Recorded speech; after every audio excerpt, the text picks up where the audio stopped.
Hello അസ്സാം വലൈക്കും. വീണ്ടും പുതിയൊരു വീഡിയോ ആണ്.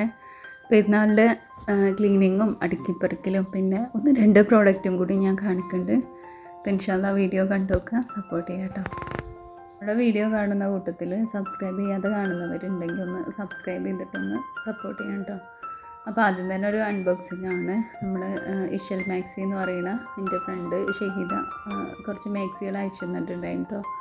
നമുക്ക് ഇന്ന് യൂട്യൂബിലാണെങ്കിലും ഇൻസ്റ്റയിലാണെങ്കിലൊക്കെ റേറ്റ് കുറച്ച് മാക്സികൾ, നല്ല മാക്സികൾ കിട്ടുന്ന ഒരു പിന്നെ സൈറ്റും കൂടിയാണ്. അപ്പോൾ ഇവരെ കോൺടാക്റ്റ് നമ്പർ ഞാൻ കൊടുക്കാം. 180 രൂപക്കാണ് ഇതിലുള്ള 2 മാക്സികൾ വാങ്ങിയിട്ടുള്ളത് കേട്ടോ. നല്ല പ്യുവർ കോട്ടനാണ്. പിന്നെ നല്ല വെയിറ്റ്, അതായത് കട്ടിയുള്ള കോട്ടൺ എന്ന് പറയുമല്ലോ. വില കുറവാണെന്ന് വിചാരിച്ചിട്ട് ക്വാളിറ്റിക്കൊരു കുഴപ്പമില്ല കേട്ടോ. പിന്നെ ഇതൊരു കഫ്താനും പിന്നെ ഇത് ഷോളുള്ള മാക്സിയാണ് കേട്ടോ. അത്യാവശ്യം നല്ല വെയിറ്റുള്ള കോട്ടനാണ് കേട്ടോ. അതൊക്കെ നല്ല മാക്സി എന്ന് പറയാം. അപ്പം അധികം വലിയ ലാഭമൊന്നും എടുക്കാതെ പ്രോഡക്റ്റുകൾ സെയിൽ ചെയ്യണ ഒരു കൂട്ടരാണ്. അപ്പോൾ ഇവരെ പറ്റുന്നുണ്ടെങ്കിൽ നിങ്ങൾക്ക് മാക്സികൾ ആവശ്യം വരുന്ന സമയത്ത് ഇവരുടെ നമ്പർ ഒന്ന് എടുത്തു വെക്കുക കേട്ടോ. എത്ര ചുരിദാറുകൾ ഉണ്ടായാലും വീട്ടിൽ മാക്സി ഇടാൻ ഇഷ്ടമുള്ളവരുണ്ടാവില്ല. ഞാൻ അങ്ങനെ കേട്ടോ. എനിക്ക് ജോലിയൊക്കെ കഴിഞ്ഞ് വന്നിട്ട് ഫ്രീ ആയിട്ട് മാക്സിയൊക്കെ ഇട്ടിട്ട്, അതും ഞാൻ എടുക്കുന്ന മാക്സികളൊന്നും ഞാൻ അധികം ഷേപ്പ് ആക്കില്ല കേട്ടോ. അത്രയും ഫ്രീ ആയിട്ട് ഇങ്ങനെ നടക്കാൻ പറ്റുന്നൊരു വെയറാണുള്ളത്. അപ്പോൾ മാക്സികൾ മാത്രം ഉപയോഗിക്കണവരുണ്ടാകും. അപ്പോൾ നിങ്ങൾ നമ്പർ ഒന്ന് നോട്ട് ചെയ്യുക. ഒരു ഉമ്മയും മോനാണ്, അവർക്കൊരു സഹായം കൂടിയാവും കേട്ടോ. അപ്പോൾ ഇന്ന് ചെടികളൊക്കെ ഒന്ന് വെയിൽ കൊള്ളാൻ വേണ്ടിയിട്ട് പുറത്തേക്ക് എടുത്ത് വെച്ചു. ഈ ഒരു മണി പ്ലാന്റ് കുറേ ആഗ്രഹിച്ച് വാങ്ങിയതാണ് കേട്ടോ. പിന്നെ ഇതിൻ്റെ 2 വെറൈറ്റി ഉള്ളതിൻ്റെ കയ്യിൽ നിന്ന് നശിച്ചുപോയി. പിന്നെ ഞാൻ ഈ ഗ്രോസറി ഒക്കെ കൊണ്ടുവച്ചിട്ടുണ്ടായിരുന്നു. നമ്മളിവിടെ ഉറുമ്പിൻ്റെ ശല്യം ഉണ്ട് കേട്ടോ. അപ്പോൾ എന്ത് സാധനം ഇവിടെ വെച്ചാലും ഒരു 2-3 ദിവസത്തിൻ്റെ ഉള്ളിൽ ഉറുമ്പ് അറ്റാക്ക് ചെയ്യും. അപ്പോൾ ഞാനതൊക്കെ ഒന്ന് കുപ്പികളിലാക്കിയിട്ട് വെക്കണം എന്ന് വിചാരിച്ച്, പിന്നെ ഓരോ സമയവും നമ്മൾ സാധനങ്ങൾ വാങ്ങി അത് തീരുമ്പോൾ ബോട്ടിലൊക്കെ ഇങ്ങനെ ആവണത് കഴുകിയിട്ട് വെക്കും കേട്ടോ. ഗ്ലാസിൻ്റെ ബോട്ടിലൊക്കെ നമ്മൾ സാധനങ്ങൾ ഇട്ട് വെച്ച് പിന്നെ അത് കുറച്ച് കഴിയുമ്പോൾ നമ്മളെ കൈയിൻ്റെ അടയാളം, ആ സാധനത്തിൻ്റെ അടയാളമൊക്കെ ആയിട്ട് ഒരു വൃത്തികേടാകുമല്ലോ. പിന്നെ ക്ലീൻ ചെയ്താൽ നല്ല ഗ്ലേസിങ് കിട്ടും കേട്ടോ. ഉള്ളിൽ വെക്കുന്ന ചെടികളൊക്കെ ഇടയ്ക്ക് ഒന്ന് സൂര്യൻ്റെ വെയിൽ ഡയറക്റ്റ് അല്ലാതെ കിട്ടുന്ന രീതിക്ക് നമ്മൾ ഒന്ന് വെയിൽ കാണിക്കണം എന്നുണ്ട് കേട്ടോ. അപ്പോൾ അതൊക്കെ ഒന്ന് ചെയ്ത് വെക്കുകയാണ്. ഈ മണി പ്ലാന്റ് പോട്ടുന്ന ഒഴിവാക്കാനായിട്ടുണ്ട്. ആകെ വളർന്ന് വൃത്തികേടായിട്ടുണ്ട് കേട്ടോ.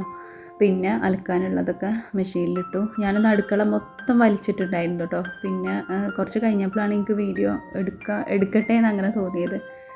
അപ്പോൾ അലക്കാനുള്ളതൊക്കെ മാറ്റി വെച്ചിട്ടുണ്ട്. പിന്നെ നമ്മൾ സാധനങ്ങളൊക്കെ കൊണ്ടുവന്ന കുറേ കവറുകൾ ഉണ്ടാവുമല്ലോ. അപ്പോൾ അതൊക്കെ അയച്ചിട്ട് എല്ലാം പറ്റുന്ന രീതിയിലൊക്കെ ബോട്ടിലാക്കിയിട്ട് ആ കവറൊക്കെ നമ്മൾ ഹരിതകർമ്മസേനക്ക് കൊടുക്കാൻ വേണ്ടിയിട്ട് വലിയ ചാക്കിലാക്കി വെച്ചിട്ടുണ്ട് കേട്ടോ. പിന്നെ കിച്ചണൊക്കെ ഒന്ന് ക്ലീൻ ചെയ്യാണ്. ഏത് മാസം ചെയ്താലും ഈ സാധനങ്ങൾ കൊണ്ടുവന്ന് കഴിഞ്ഞാൽ പിന്നെ എന്തായാലും നമുക്കൊന്ന് തട്ടിക്കൊട്ടാനും എടുത്തു വെക്കാനൊക്കെ ഉണ്ടാവില്ലേ. അപ്പോൾ നിങ്ങളെ കിച്ചൺ ക്ലീനിങ് എങ്ങനെയാണ്? മാസത്തിലാണോ അതോ 2 ആഴ്ച കൂടുമ്പോഴാണോ എങ്ങനെയാണെന്നുള്ളത് ചെയ്യുന്നവരൊന്ന് ജസ്റ്റ് കമൻറ്റ് ചെയ്യുക. ഇപ്പം ഞാൻ ടൈൽസൊക്കെ ഒന്ന് തുടച്ചെടുത്തു. പിന്നെ കുറേ ഇങ്ങനെ നമ്മൾ ബോട്ടിലാക്കി വെച്ചാലേ എന്തൊക്കെ സാധനങ്ങളാണെന്ന് ഓർമ്മ ഉണ്ടാവില്ല. അപ്പോൾ അതൊന്ന് ഉറപ്പ് വരുത്തുകയും കൂടെ ചെയ്യാമെന്ന് വിചാരിച്ചു കേട്ടോ. എൻ്റെ ഫേസിൽ അലർജി കൂടിയിട്ടൊരു അടയാളം വന്നിരിക്കണം. അലർജീൻ്റെ തന്നെ ആവില്ലേ. എനിക്ക് നല്ല ക്ഷീണം വന്നാലും എൻ്റെ മുഖത്ത് അങ്ങനെ ഒരു വര വരും കേട്ടോ. അപ്പോൾ ഞാൻ ക്യാമറ ഇങ്ങനെ ഓണാക്കിയ സമയത്താണ് അപ്പോൾ അതൊക്കെ ശ്രദ്ധിക്കണത്. കണ്ണാടി നോക്കലൊക്കെ ഇപ്പോൾ കുറവാണ്. പിന്നെ അതാ ബോട്ടിലൊക്കെ ഓരോന്നായിട്ട് മാറ്റി വെച്ചു. സ്റ്റോർ റൂം എന്ന് പറയാൻ മാത്രമൊന്നും വലിയൊരു സ്പേസ് ഇല്ല. ഒരു ചെറിയൊരു റാക്ക്, അവിടെ 2 സ്റ്റാൻഡ് പോലെ ചെറിയൊരു സ്പേസാണ് എനിക്കുള്ളത് കേട്ടോ. അപ്പോൾ ഇവിടെ വെക്കാനുള്ള സാധനങ്ങളൊക്കെ തന്നെ ഞാൻ കൊണ്ടുവരുള്ളൂ. ആദ്യമൊക്കെ ഒന്നായിട്ട് കൊണ്ടുവരും, 1 കിലോ ചെറുപയർ മമ്പയർ. പക്ഷെ അതൊന്നും നമ്മൾ വെച്ചിട്ടില്ല എന്നുണ്ടെങ്കിൽ അതൊക്കെ കേടായിട്ട് പോകട്ടോ. ഇപ്പോൾ ഒക്കെ കുറേശ്ശാണ് വാങ്ങൽ. അപ്പോൾ അത് മാസം കറക്റ്റ് ആയിരിക്കും കേട്ടോ. പിന്നെ മഞ്ഞൾപ്പൊടി ഏത് കുപ്പിയിലിട്ടാലും ഇങ്ങനെ മൊത്തത്തിലൊരു മഞ്ഞ കളറാകുമല്ലോ. അപ്പോൾ അതുകൊണ്ട് വീട് കൂടിയിരുന്ന സമയത്തേ ഉള്ള ഒരു കുപ്പിയാണ് കേട്ടത്. പിന്നെ ബോട്ടിൽ കഴുകാൻ പറ്റാത്തതൊക്കെ ഞാൻ പുറത്തുനിന്ന് ഇങ്ങനെ തുടച്ചെടുത്തു കേട്ടോ. നമ്മൾ മുറുക്കി അടച്ചിട്ട് പൈപ്പിൻ്റെ ചോട്ടിൽ വെച്ചിട്ട് കേൾക്കുകയാണെങ്കിൽ അങ്ങനെ കേൾക്കില്ല, ഉള്ളിൽ നനക്കാൻ പറ്റാത്തത്. പിന്നെ അത് ഞാൻ മീഷോന്ന് വാങ്ങിച്ചിട്ടുള്ള ഒരു ബോക്സാണ് കേട്ടോ. ഇതിൻ്റെ 3 ഉണ്ട്. അപ്പോൾ ഞാൻ ഫ്രിഡ്ജിലൊക്കെ സാധനം വെക്കാനോ അല്ലെങ്കിൽ നമുക്ക് എന്തും സ്റ്റോർ ചെയ്ത് വെക്കാം. അത്യാവശ്യം സ്പേസ് ഉണ്ട്, നല്ല ക്വാളിറ്റി ഉണ്ട് കേട്ടോ. അപ്പോൾ ഇതിൻ്റെ ലിങ്ക് ഞാൻ വേണമെന്നുണ്ടെങ്കിൽ നമ്മളെ ഡിസ്ക്രിപ്ഷനിൽ അല്ലെങ്കിൽ കമൻറ്റിൽ കൊടുക്കാം.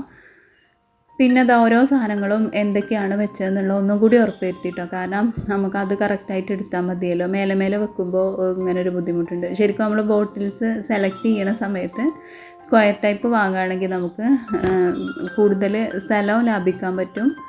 പിന്നെ അത് പെട്ടെന്ന് പിന്നെ ഈ ട്രാൻസ്പെറൻറ്റ് ബോട്ടിലാണെന്നുണ്ടെങ്കിൽ നമുക്ക് എളുപ്പമുണ്ടല്ലോ സാധനങ്ങൾ എന്തൊക്കെയാണെന്ന് തിരിച്ചറിയാൻ. അങ്ങനെ ഞാനിപ്പോൾ ഒന്ന് നമ്മളെ പുതിയ മിക്സി എടുത്തിട്ടുണ്ട് കേട്ടോ. ഇതെനിക്ക് ഇമേജിൻ്റെ പ്രൊമോഷന് കിട്ടിയിട്ടുള്ളതാണ്. അപ്പോൾ പെട്ടെന്ന് നമ്മളെ മിക്സി കേടാവുകയോ അതല്ലാന്നുണ്ടെങ്കിൽ പൈസ ഇല്ലാത്തൊരു സമയത്ത് മിക്സി വാങ്ങണം എന്നുണ്ടെങ്കിൽ അതിന് പറ്റണ ബജാജിൻ്റെ മിക്സിയാണ് കേട്ടോ. റേറ്റ് കുറവാണ്. പിന്നെ 3 ജാറ് വരുന്നുണ്ട്. ഈ ചെറുതൊന്നും പിന്നെ അതിൻ്റെ കുറച്ച് വലിപ്പത്തിലുള്ള വേറെ 2 കേട്ടോ. ഒരു ചെറിയൊരു ഫാമിലിക്ക് ഈസി ആയിട്ട് നമുക്ക് പിന്നെ കിച്ചണിൽ ഉപയോഗിക്കാൻ പറ്റുന്ന കാര്യങ്ങളാണ്. പിന്നെ അതിൻ്റെ ഇടയിൽ കൂടെ ഞാൻ കുരുമുളക് ഇട്ടിട്ട് ബീഫും കൂടി വെച്ചിട്ടോ അതിൻ്റെ റെസിപ്പി പറയണമെന്ന് വിചാരിച്ചു. ഓവർ വോയിസിൽ അങ്ങനെ പോയി. പിന്നെ ഇത് ഞാൻ മീഷോന്ന് വാങ്ങിച്ചിട്ടുള്ള ഒരു പ്രോഡക്റ്റാണ് കേട്ടോ. നമ്മൾ പാത്രം കഴുകണ പിന്നെ സ്ക്രബ്ബറും അതേപോലെ ലിക്വിഡൊക്കെ ഒഴിച്ച് വെച്ചിട്ട് നമുക്കിത് തുറക്കേണ്ട കാര്യമില്ല. ലിക്വിഡ് കഴിയുമ്പോൾ മാത്രം തുറന്നാൽ മതി. ഒരു സ്പ്രേയറാണ് കേട്ടോ.